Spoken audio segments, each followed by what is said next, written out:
우리를 향한 하나님의 뜻이 무엇일까요? 하나님은 우리가 어떻게 살아가는 것을 기대하고 계실까요? 어떤 삶이겠습니까? 항상 기뻐하고 범사에 감사하는 삶을 살 것을 하나님께서 기다리고 기대하고 계실 거라고 믿습니다. 우리가 너무나도 잘 아는 성경 말씀 데살로니가 전서 5장 16절에서부터 18절의 말씀에 이렇게 기록합니다. 항상 기뻐하라. 쉬지 말고 기도하라. 범사에 감사하라. 이것이 그리스도 예수 안에서 너희를 향하신 하나님의 뜻입니다. 우리를 향한, 나를 향한 하나님의 뜻이 무엇이라고요? 기뻐하면서 사는 거예요. 감사하면서 사는 게 하나님께서 저를 향해서, 우리를 향해서 원하시는 것이고 기대하는 거라고 할 수 있겠습니다. 우리가 슬퍼하거나 좌절한 마음 가운데 살아갈 게 아니고, 우울한 마음으로 인생을 살아갈 게 아니라 늘 기쁨과 감사로 살아가는 그 모습을 하나님께서 보시기 원하신다, 이 말입니다. 왜 그렇습니까? 하나님은 우리의 아버지이시기 때문에 그런 것이죠.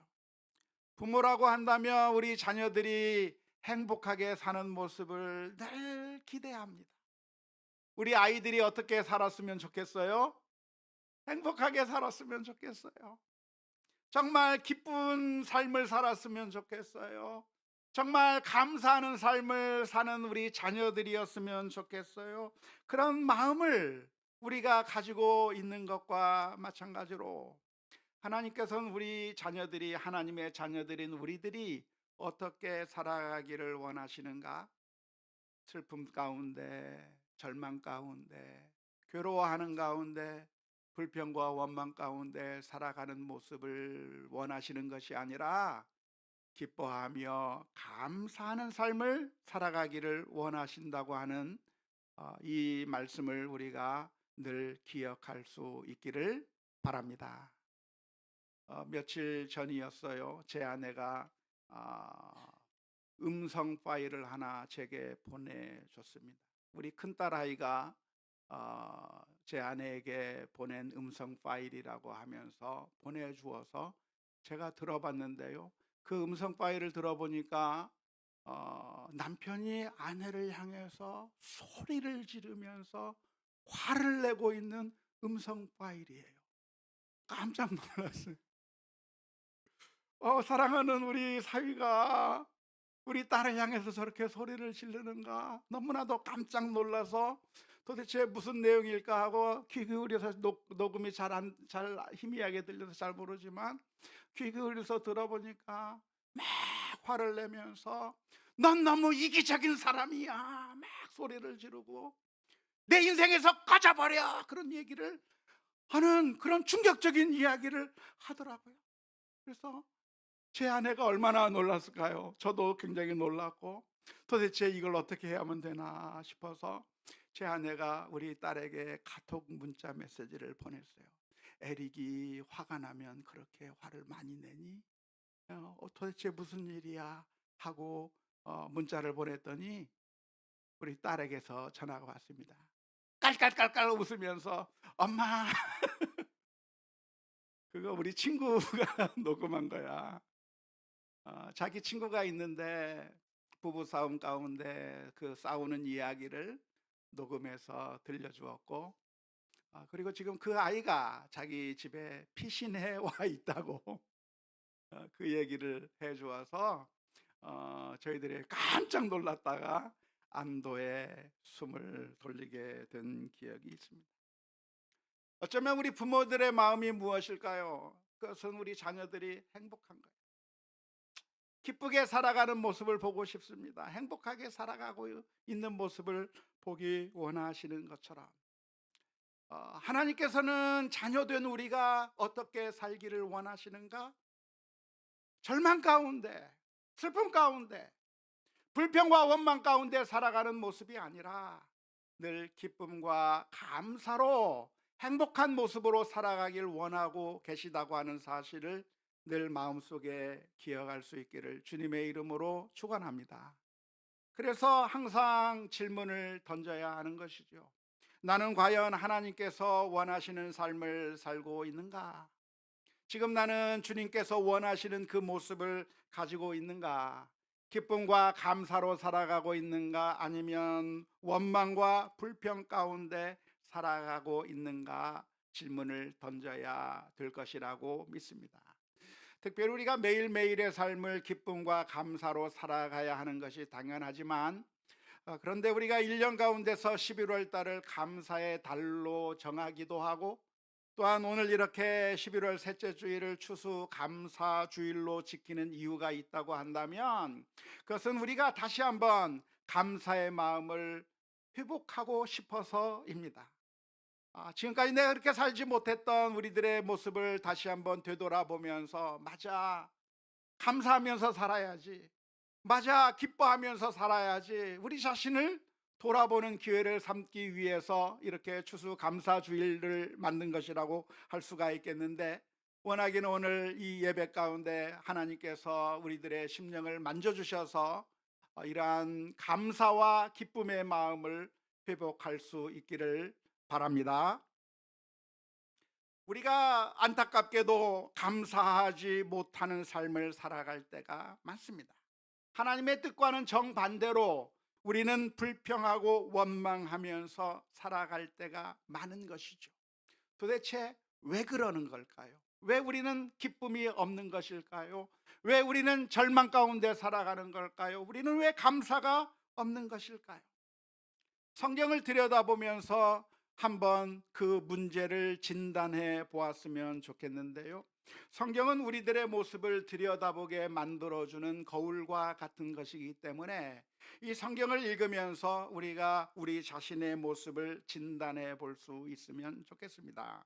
특별히 대표적인 예를 꼽는다고 한다면 탕자의 비유에 등장하는 첫째 아들의 경우입니다.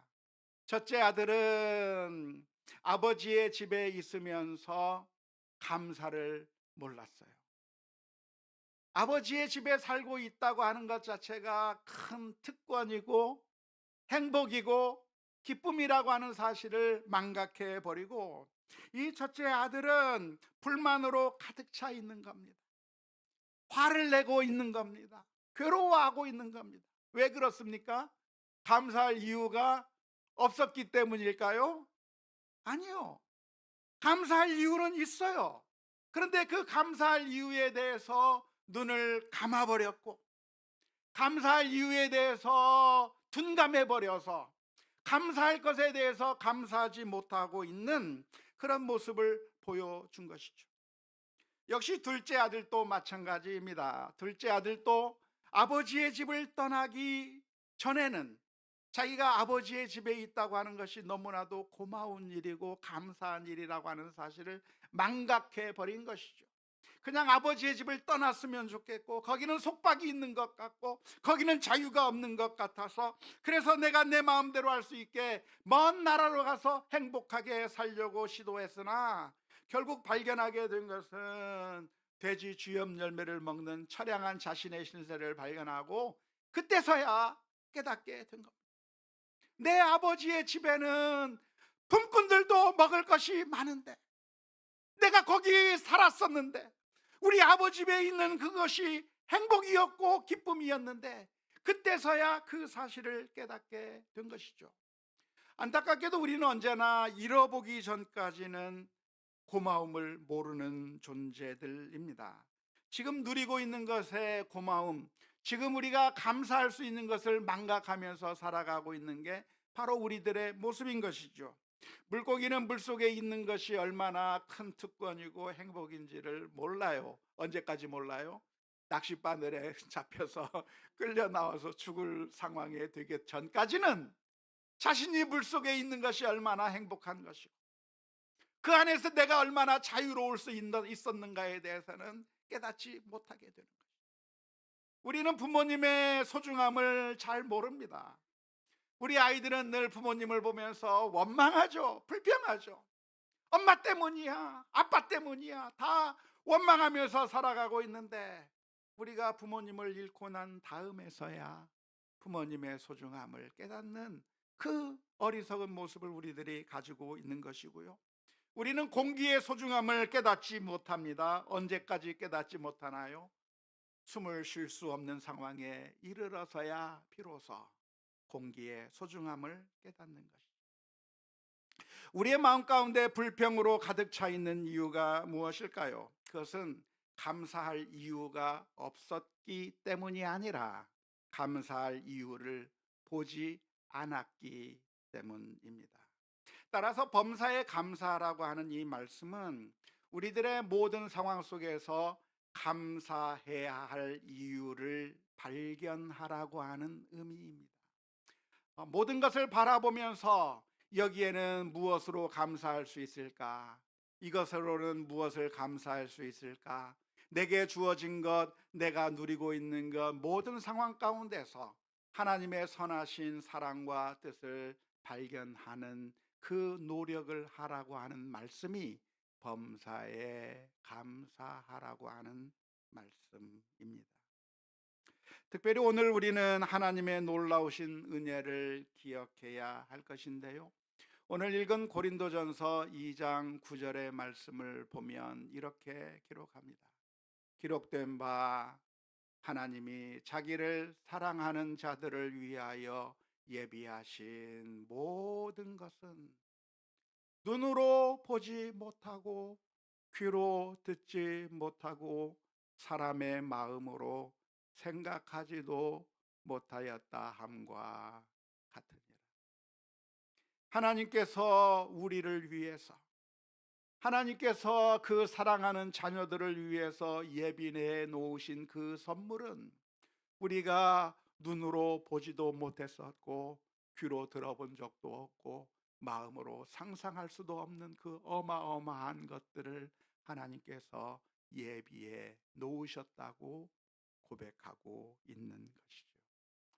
저는 이 고린도전서 2장 9절의 말씀이 아주 생생하게 제 마음 가운데 와 닿았던 적이 있었는데요. 그것은 지금으로부터 한 10여 년 전에, 아니 10여 년 전이 아니라 20여 년 전에 어떤 선교사님이 갑작스럽게 소천하게 된 일을 계기로 그렇게 생각하게 되었습니다. 제가 오랫동안 관여하고 있었던 중국 선교사님이 계셨는데요. 차영규 선교사님이라고 하는 분입니다. 이분은 중국과 미국이 수교를 정식으로 맺기 전부터 중국에 들어가서 거기서 그 지역에서 하나님의 말씀을 전하는 선교사였는데 갑작스럽게 소천하시고 말았어요. 교통사고로 갑자기 돌아가셨습니다. 왜 교통사고가 일어났는지 그 정확한 이유를 알 수가 없는 겁니다. 아마도 중국 공안이 눈여겨보고 보고 있다가 죽인 것이 아닐까 의심스러운 상황이기도 했고, 아니면 저혈당 쇼크로 해서 그렇게 되었을까, 아니면 갑자기 심장마비가 와서 그렇게 되었을까, 우리로서는 정확하게 알 수 없었지만 아무튼 그 충격적인 소식이 전해지게 되었을 때 이제 선교의 현장에는 사모님과 두 자녀만 남게 된 상황이었습니다. 그때 선교 이사회에서 중국에 들어가서 그 선교사님의 장례를 치르고, 그리고 그 치른 이야기를 그 가셨던 목사님께서 제게 들려주셨는데 뭐라고 이야기를 했냐면은 그 장례식장에서 그 선교사님의 딸이 답사를 하고 인사를 하는 과정 가운데서 고린도전서 2장 9절의 말씀을 읽으면서 하나님께 감사하는 말을 했다는 것입니다.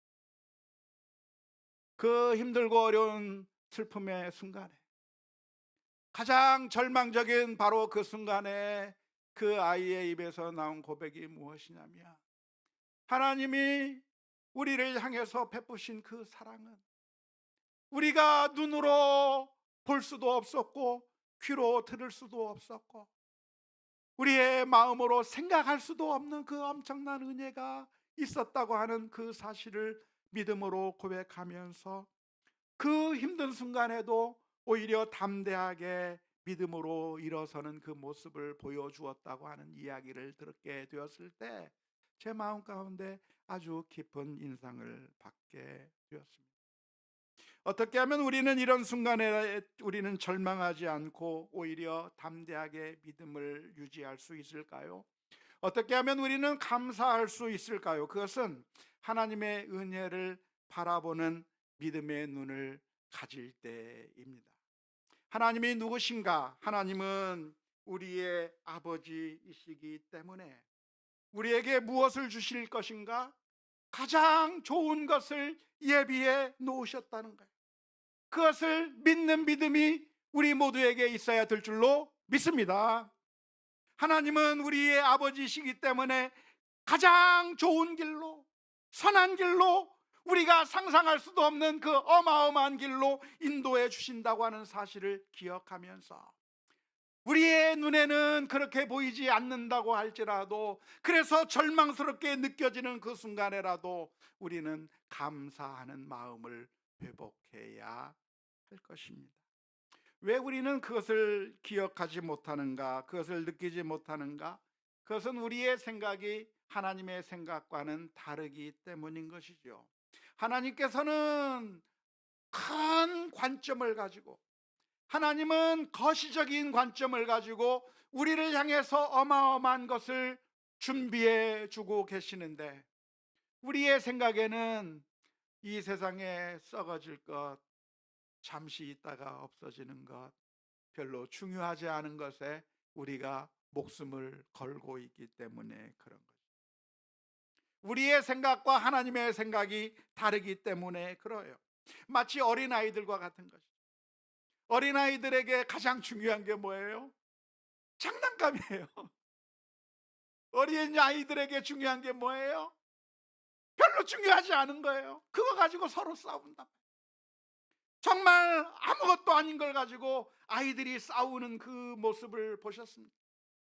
저게 별로 중요한 게 아닌데, 아무것도 아닌 그것에 자신의 목숨을 걸고 있는 것과는 달리 부모님이 자녀들을 바라볼 때는 얼마나 더 좋은 것으로, 더 풍성한 것으로 예비하고 계셨는지, 그 부모님의 사랑을 바라볼 수 있는 눈이 있어야 되는 것이죠. 따라서 우리는 감사의 훈련을 어떻게 해야 합니까? 우리의 믿음의 눈, 우리의 시각을 하나님의 시각에 맞추어가는 훈련을 해야 되는 거예요. 대단한 믿음이 필요한 것이죠. 하나님을 전적으로 신뢰할 필요가 있는 겁니다. 내가 볼 때는 실패인 것처럼 보이고, 내가 볼 때는 망한 것 같고, 내가 볼 때는 아무것도 아닌 것 같다고 할지라도 하나님의 그 놀라운 사랑을 보면서 오히려 담대해야 할 줄로 믿습니다. 우리는 하나님을 전적으로 신뢰해야 하는데요, 갓난 아기들을 보면 엄마 아빠를 전적으로 신뢰합니다. 그래서 엄마 아빠가 아이들을 데리고 놀이를 하면 그렇게 절망하지 않아요. 특히 깍꿍놀이를 하게 되면 잠깐 얼굴을 숨겼다가 짠 나타나서 깍꿍하면 이 아이가 엄마의 얼굴을 보고 까르르 웃어요. 엄마가 딱 숨습니다. 그러면 이 아이가 엄마의 얼굴이 보이지 않으니까 어리둥절하면서 도대체 엄마가 어디 갔을까 하는데, 절망 가운데 보는 것이 아니라 조금 있다가 나타나겠지 하면서 바라보는 거예요. 그런데 아니나 다를까 엄마가 까꿍하고 나타나면 아 맞았구나 하면서 까르르 웃는 거죠. 정말 갓난아이라도 엄마를 믿고 확신하기 때문에 그 순간에 절망하지 않는 겁니다. 조금 뒤에는 엄마가 나타나겠지, 조금 뒤에는 내게 나타나서 나를 웃겨주겠지 기대하면서, 그러면서 엄마를 바라보는 것과 마찬가지로 오늘 우리들의 삶 가운데서도 이 세상의 것들이 망가지는 것 또는 성공하지 못하는 것, 그런 것들을 바라보면서 좌절하고 슬퍼할 게 아니라 하나님을 기대하며 하나님을 온전히 전적으로 신뢰해 나가는 믿음의 결단들이 있어야 될 줄로 믿습니다. 어쩌면 하나님께서도 우리들의 인생 가운데서 하나님의 얼굴을 숨기시는 것처럼 느껴지는 때가 있습니다. 우리 부모님이 아이들과 함께 깍꿍놀이를 하는 것처럼 우리들의 인생 가운데서도 하나님께서는 깍꿍놀이를 하시는 것처럼 느껴질 때가 있어요. 그런 상황이 언제 있었는가? 엘리야에게 그런 일들이 있었습니다. 열왕기상 19장 11절에서 14절의 말씀에 보면 이런 말씀이 기록되어 있는데요. 여호와께서 이르시되 너는 나가서 여호와 앞에서 산에 서라 하시더니 여호와께서 지나가시는데 여호와 앞에 크고 강한 바람이 산을 가르고 바위를 부수나 바람 가운데 여호와께서 계시지 아니하며 바람 후에 지진이 있으나 지진 가운데도 여호와께서 계시지 아니하며 또 지진 후에 불이 있으나 불 가운데에도 여호와께서 계시지 아니하더니 불 후에 세미한 소리가 있는지라. 엘리야가 듣고 겉옷으로 얼굴을 가리고 나가 굴 어귀에 섬에 소리가 그에게 임하여 이르시되 엘리야야 내가 어찌하여 여기 있느냐. 그가 대답하되 내가 만군의 하나님 여호와께 열심히 유별하오니 이는 이스라엘 자손이 주의 언약을 버리고 주의 제단을 헐며 칼로 주의 선지자들을 죽였음이오며 오직 나만 남았거늘 그들이 내 생명을 찾아 빼앗으려 하나이다. 엘리야는 지금 하나님의 얼굴이 보이지 않았어요. 큰 바람이 일면 그 가운데 하나님이 계실까 했는데 하나님이 안 보이는 거예요. 바람 위에 지진이 있어서 그 지진 가운데 하나님이 나타나나 했더니 하나님이 안 나타나는 거예요. 지진 후에 불이 있어서 그 불 가운데 하나님이 있는가 했는데 하나님이 보이지 않는 거예요.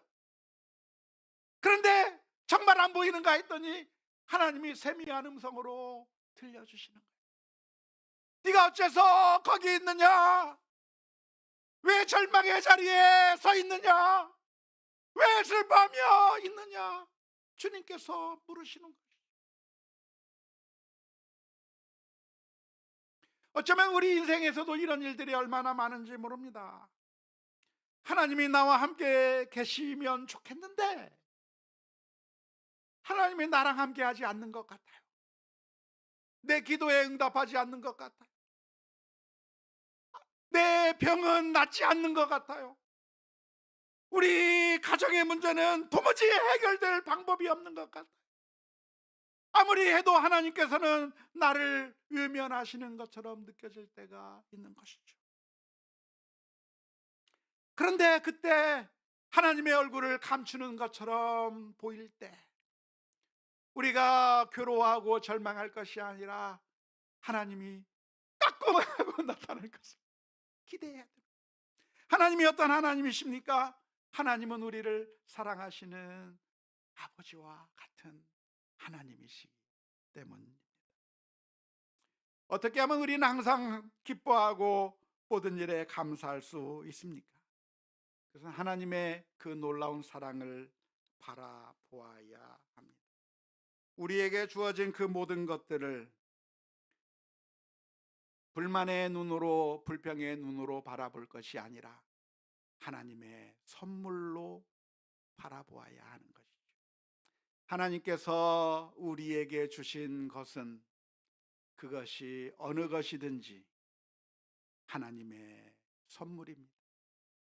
좋은 것처럼 보이는 것이든 나쁜 것인 것처럼 보이든 내 인생의 짐처럼 보이는 것이든 하나님이 우리를 저주로 주신 것이 아니라 사랑 때문에 주신 것이고 우리의 영적인 유익을 위하여 허락해 주신 것이라고 하는 것을 바라보아야 하는 것이죠. 왜 그렇습니까? 하나님은 어떤 하나님이에요? 실수가 없는 하나님이에요. 우리 인생들은 이렇게 실수하고 저렇게 실수하고 좋은 줄 알았는데 잘못된 것이고, 이것이 좋은 일인 줄 알았는데 잘못된 것일 때가 얼마나 많은지 몰라요. 늘 실수하고 실패하는 게 우리 인생들이죠. 하지만 하나님은 어떤 하나님이십니까? 실수가 없는 하나님이에요. 단 한치의 오차도 없이 정확하시고 완벽하신 그 하나님이신데, 그 하나님이 어떤 하나님이에요? 전능하신 하나님이에요. 우리 인생들은 무능해서 하고 싶어도 못하고 하려고 해도 망치고 늘 어설픈 것들만 결과되어질 수 있지만, 하나님은 전능하신 하나님이시기 때문에 하나님께서 원하시는 것을 그대로 허락해 주시는, 하나님의 뜻대로 이루시는 하나님이시고, 하나님은 어떤 하나님이시요? 그 하나님은 우리를 사랑하시는, 너무나도 사랑하사 하나밖에 없는 그 아들을 십자가에 내어주시기까지 우리를 진정으로 사랑해 주시는 그 하나님이시기 때문에, 그 하나님께서 우리를 향해서 베풀어 주신 모든 것들은 저주가 아니라 선물이고, 괴로워해야 할 것이 아니라 감사해야 될 것이고, 절망할 것이 아니라 오히려 기뻐해야 될 것이라고 하는 사실을 기억해야 될 줄로 믿습니다. 하나님께서 우리들에게 주신 모든 것들이 선물이라고 하는 사실을 깨닫는다면, 우리는 하나님께 감사할 뿐만 아니라 내게 주어진 모든 것들에 대해서도 감사할 수 있는 믿음의 능력을 길러야 합니다. 옆에를 보세요. 감사할 제목이 보입니까? 하나님께서 내 옆에 주신 사람들은, 하나님께서 내게 주신 것은, 하나님께서 내게 주신 그 어떤 것은 우리에게 저주로 주신 것이 아니라 우리의 복을 위해서 주신 것이에요.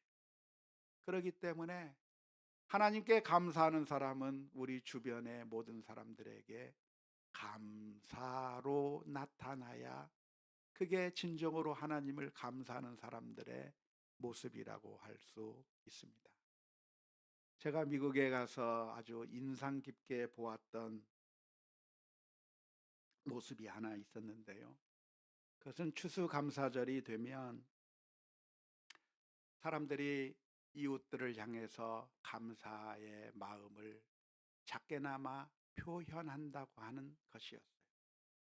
추수감사절 때가 되면 1년 동안 편지를 배달해 준 우편 배달부에게 고맙다고 하는 쿠키를 구워서 주면서 감사하다고 표시를 하더라고요.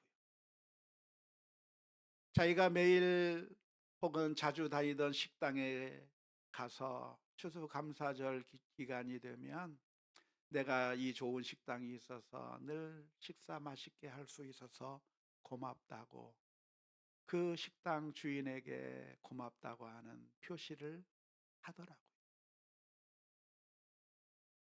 자기가 늘 들르던 세탁소에 찾아가서 1년 동안 내 옷을 빨아줘서 잘 입고 다닐 수 있었다고 하면서 감사의 표시로 20불 정도, 10불 정도 주면서 감사의 마음을 표현하는 그 모습을 보면서 참 아주 인상 깊게 제 마음 가운데 와 닿았어요. 어제 저녁이었는데요. 쿠팡에서 물건이 배달이 됐습니다.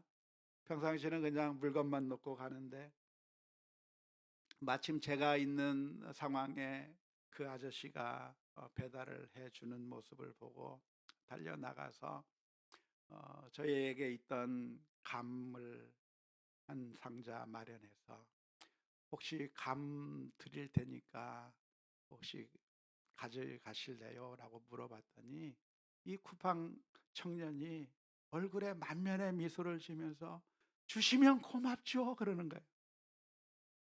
그래서 그걸 전해줬어요. 늘 우리 집에 늘 배달해 줘서 고맙다고 말하면서 주었더니 이 청년이 정말 기뻐하면서 그걸 받아가는 모습을 보면서 제가 얼마나 기쁜지 몰랐어요. 이렇게 기뻐하는 모습을 보니까 제가 행복해지더라고요. 어 우리 성도들이 하나님의 사랑을 알았다고 한다면 그 모든 것이 하나님의 선물이라고 하는 사실을 알았다고 한다면 한번 우리도 같이 해 봤으면 좋겠어요. 직장에 가서 직장의 동료들에게 내 옆에서 도와줘서 고맙다고 조그만 선물이라도 하나 주면 어떨까요? 정말 우리들의 삶 가운데 우리를 도와준, 아니 도와주지 않았더라도 내 옆에 있어 주었던 그런 사람들에게 감사의 표시를 하나씩 해보면 어떨까요? 이것이 우리들에게 감사를 표하는 것은 우리에게 힘들고 어려운 일이 아니라 사실은 너무나도 우리가 행복해지는 길이에요. 너무나도 기쁜 일이에요. 아니, 하나님께서 우리가 감사를 표현할 때 우리가 더 행복해지도록 만들어 놓았기 때문에 그래요. 사랑하는 우리 남편을 향해서 당신이 내 남편이어서 감사하다고 얘기 한번 해보세요.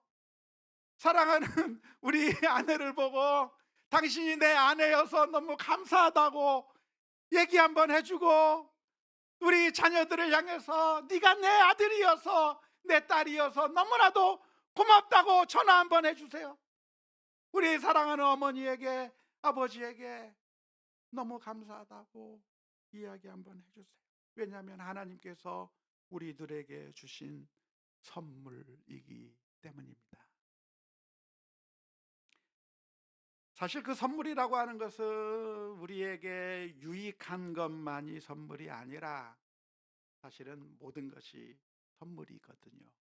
그런데 우리의 마음은 늘 완악해서 우리에게 유익한가 유익하지 않은가에 사탄의 기준을 가지고 모든 사람들을 평가하기 시작합니다.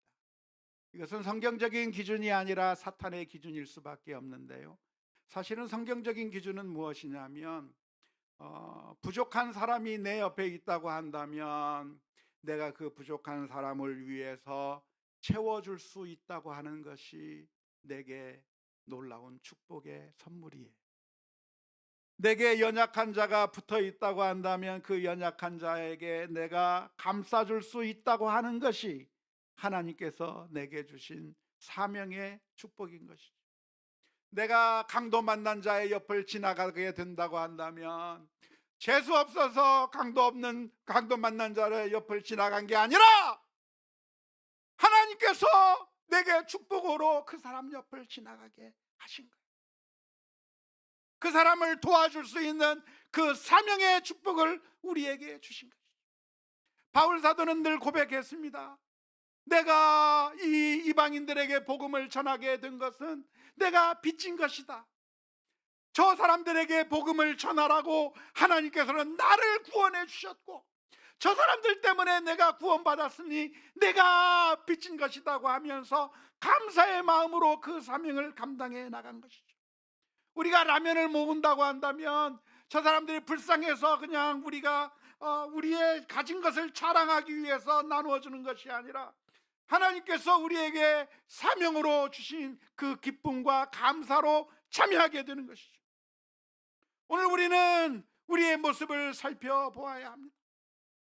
하나님께서 내게 주신 그 선물을 쓰레기 취급하며 욕하며 그리고 재수없다고 생각하며 도망가려고 하는 그런 악한 마음이 아니라 하나님께서 내게 주신 그 놀라운 사명이 너무나도 감사해서 하나님께서 그냥 주신 것이 아니라 나로 하여금 돌보고 다듬어주고 우리 아이들을 그냥 주신 것이 아니라 그 아이들의 부족한 것들을 채워주고 사랑으로 감싸고 그래서 더욱더 좋은 사람으로 빚어가게 하는 그 사명으로 그런 선물로 나에게 주신 것이라고 하는 사실을 기억하면서 우리에게 주어진 모든 하나님의 선물은 버릴 것이 아무것도 없고 하나님의 소중한 선물이라고 하는 사실을 날마다 기억하는 것이 항상 기뻐하며 범사에 감사하며 사는 삶일 것이라고 믿습니다. 안타깝게도 우리는 이기적이고 탐욕으로 가득한 죄성을 가지고 있어서 우리가 주님을 믿는다고 하면서도 늘 죄성에 따라 움직일 때가 많습니다. 그러할 때 다시 한번 주님의 십자가 앞에 엎드려서 주님, 저희들의 마음을 용서해 주옵소서. 이기적이고 나 중심적인 그런 마음들을 주님 용서해 주시고 하나님께서 내게 선물로 주신 그 놀라운 선물들을 소중하게 여기며 감사하며 사랑의 손길을 내밀게 하여 주옵소서. 기도하며 나가보지 않겠습니까? 내 마음은 그게 아니고 내 마음은 힘들어도 하나님 도와주옵소서. 사랑할 수 있는 마음을 주옵소서. 우리가 불행한 것은 감사하지 않았기 때문에, 우리의 삶이 행복한 것은 다른 사람이 내게 사랑을 베풀어 주지 않아서가 아니라 내가 보여주어야 될 그 사랑을 보여주지 않았기 때문에 괴로운 겁니다. 내가 절망스러운 것은 내가 하나님의 그 선물들을 그냥 허비해 버렸기 때문에 절망스러운 거예요. 그래서 오늘 이 시간 주님 앞에 감사의 마음으로 다시 엎드려야 될 줄로 믿습니다. 주님, 주님을 감사하는 마음으로 또한 우리 주변의 모든 사람들을, 이웃들을 감사하는 마음으로 살아가게 해 주옵소서. 기도하며 나가는 우리 모두가 다 될 수 있기를 주님의 이름으로 축원합니다.